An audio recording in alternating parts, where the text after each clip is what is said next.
uno presiente que será una víctima, acaba siéndolo.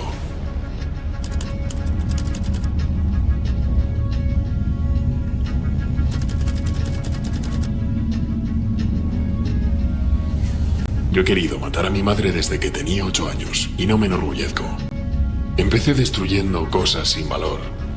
Después me apropiaba de cosas de los demás y las reventaba junto a cosas mías. Luego sentí como una necesidad de suprimir seres vivientes y comencé matando animales para terminar asesinando personas. Se apoderó de mí una extraña obsesión por matar y escapé de casa. Estuve viviendo en una montaña con mis abuelos hasta que un día los maté.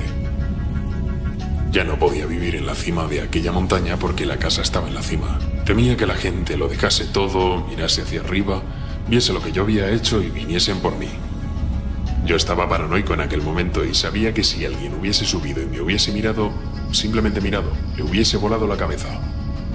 En una ciudad hubiese sido un asesino de masas a los 15 años. Habría matado hasta que me mataran, nadie habría podido pararme. Estaba asustado y agresivo, de espaldas contra la pared yo era como un conejo que corre y va borrando el camino. Y un día de pronto ya no pude resistir y salí de aquella casa disparando y gritando.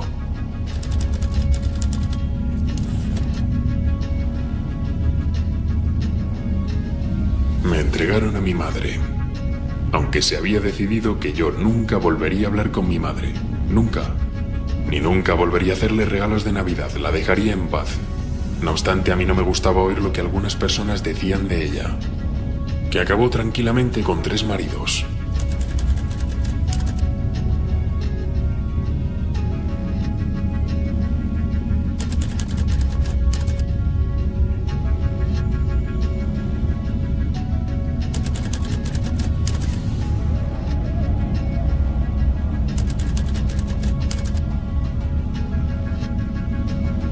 El Estado me ha convertido en mucho más creíble de lo que en realidad soy.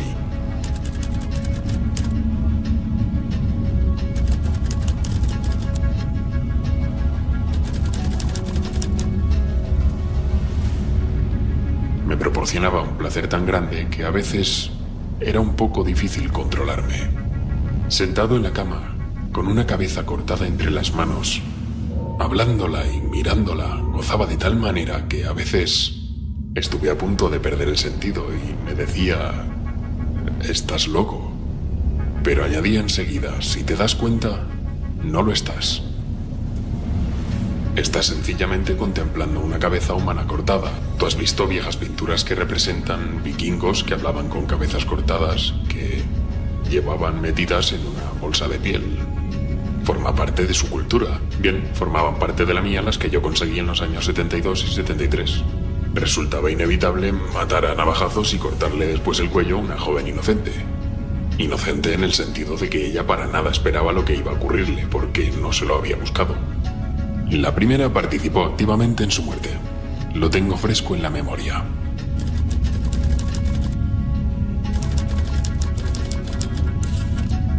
Y no fue que me volviera loco, era que simplemente mis ideas estaban bastante confusas. Deseaba llevar a cabo ciertos experimentos sexuales, o mejor dicho, buscarle complementos al sexo que pudieran satisfacerme. Una semana más tarde, asesinaba a mi madre.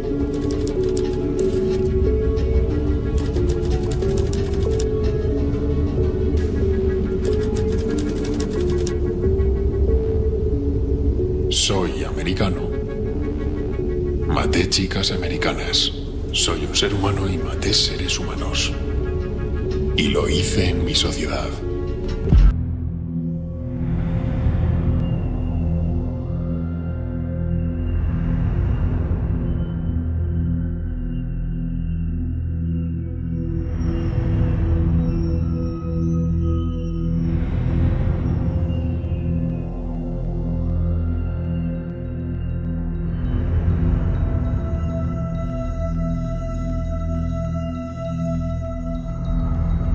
I grew up in a wonderful home with 2 dedicated and loving parents, one of 5 brothers and sisters.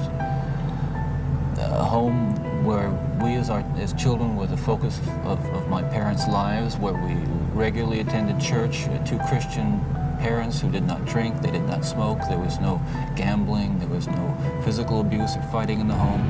That basically, I was a normal person. I wasn't some guy hanging out at bars or a bum. I wasn't a pervert in the sense that, you know, people look at somebody and say, I know there's something wrong with them, and just tell. I mean, I was essentially a normal person. I had good friends. I led a normal life, except for this one small but very potent and very destructive segment of it that I kept very secret, very close to myself, and didn't let anybody know about it. And part of the shock and horror for my dear friends and family years ago when I was first arrested was that there was no clue. They looked at me and they looked at the all-American boy. Until you reach the point where the pornography only goes so far. You reach that jumping off point where you begin to wonder if maybe actually doing it will give you that which is beyond just reading about it or looking at it. Listen, I'm no social scientist and I haven't done a survey. I mean, I don't pretend that I know what John Q. Citizen thinks about this. But I've lived in prison for a long time now. And I've met a lot of men who were motivated to commit violence just like me. And without exception, every one of them was deeply involved in pornography without question, without exception, deeply influenced and consumed by an addiction to pornography. There's no question about it. The FBI's own study on serial homicide shows that the most common interest among serial killers is pornography. Those of us who have been so much influenced by violence in the media, in particular pornographic violence, are not some kinds of inherent monsters. We are your sons and we are your husbands. And we grew up in regular families. And pornography can reach out and snatch a kid out of any house today. He snatched me out of my home. They'd snatched me out of my home 20, 30 years ago. And as diligent as my parents were, and they were diligent in protecting their children, and as good a Christian home as we had, and we had a wonderful Christian home, there is no protection against the kinds of influences that are loose in the society that tolerates.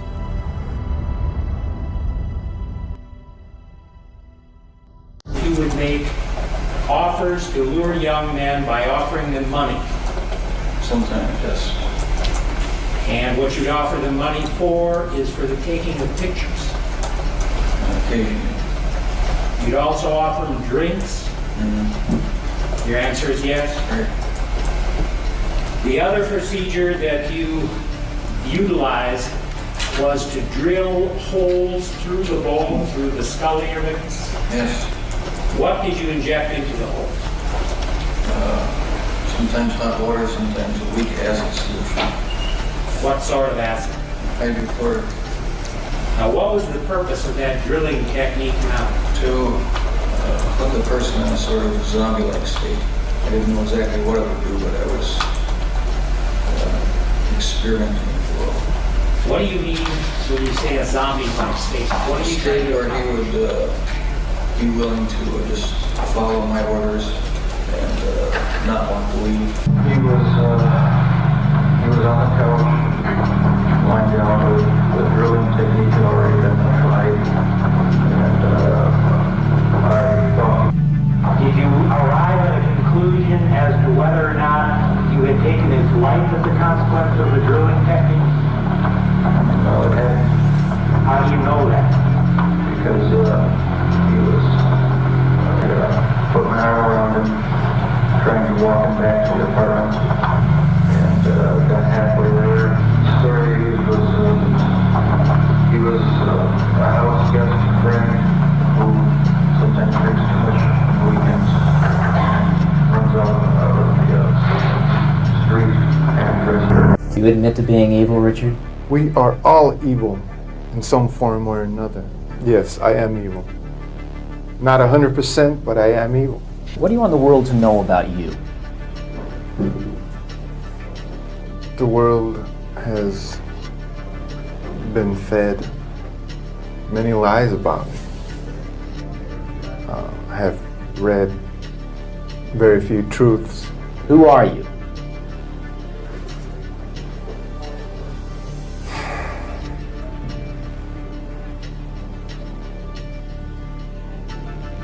Just a guy.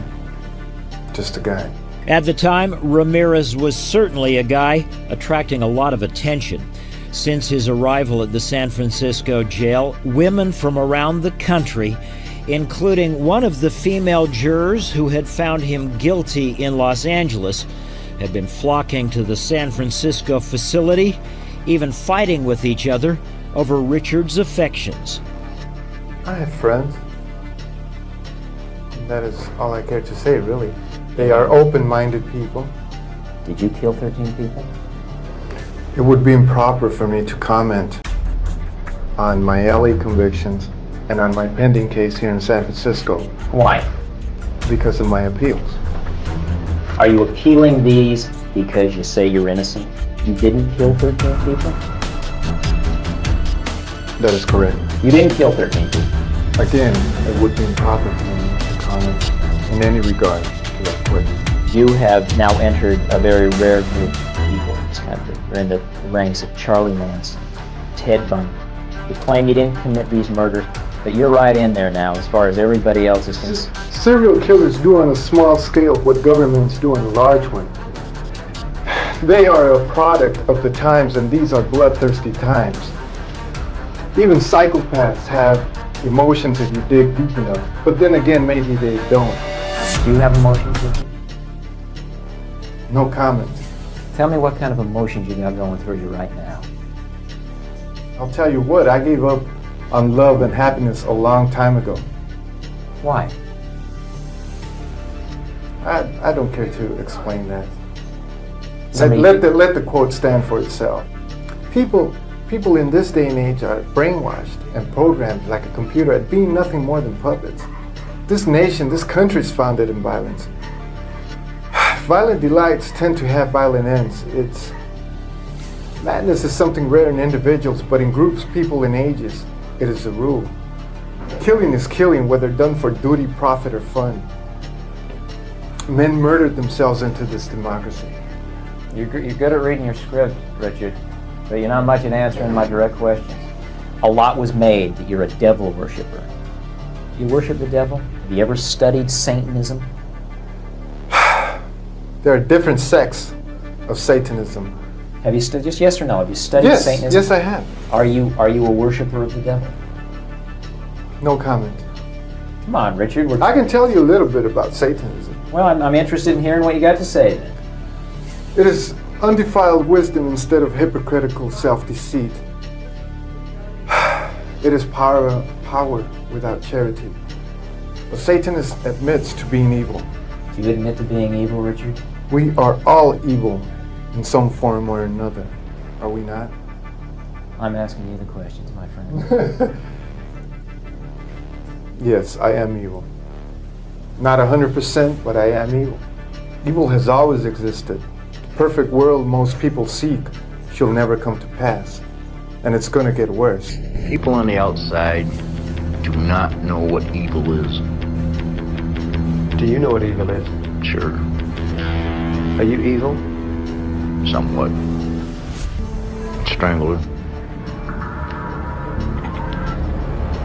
Mostly my left hand. Well, so you strangle them with just one hand? Right there. Pressure point. You've got a wife, you've got a mistress, and you're also seeing prostitutes quite regularly. And other people. Well, I guess I could say I was enjoying myself. How do you know when they're dead? How? I don't know, just do.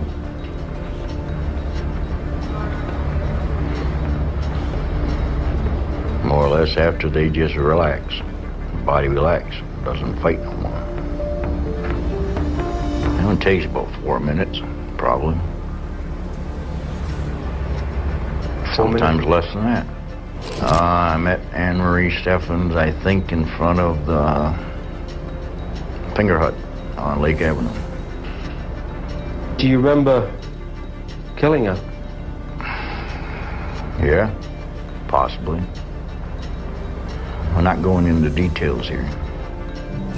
After you killed her, you went back later to see the body. Is that right? No, I went back to clean up. She was found with her head removed. That's right. How did that happen? Easy, just pick it up and move it. What, you just pull the head off? Yeah, it was already off.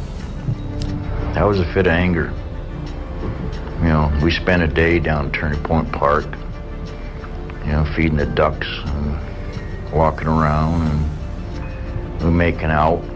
And then she just flipped, you know, jumped up, says, I'm going to scream, I'm going to tell the cops. And yeah, it snapped her neck.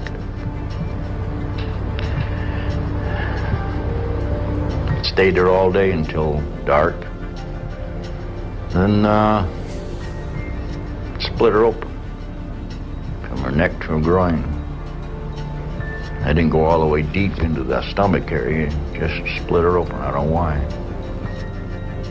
And this guy sits down beside me and he starts talking about the case, pointing out all the decoys. I'm laughing at him. Why were you laughing at it? Well, I thought it was hilarious, you know. He didn't know who I was, but he had to open his mouth. He thought he was talking to somebody on the team. And he was actually talking to the killer? Yep. He started kissing me. And what happened? Why are you crying, Arthur? It hurts. What hurts, Arthur? She squeezed me. And what do you say to Mommy? What do you say to her? I know. What do you say? Stop. No.